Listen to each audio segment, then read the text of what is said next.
लौटता था मैं जब पाठशाला से घर, अपने हाथों से खाना खिलाती थी माँ।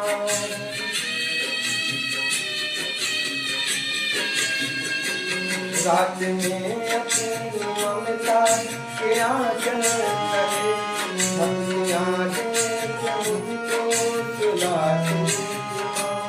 वो तुझे भी लिखती रही, रात भर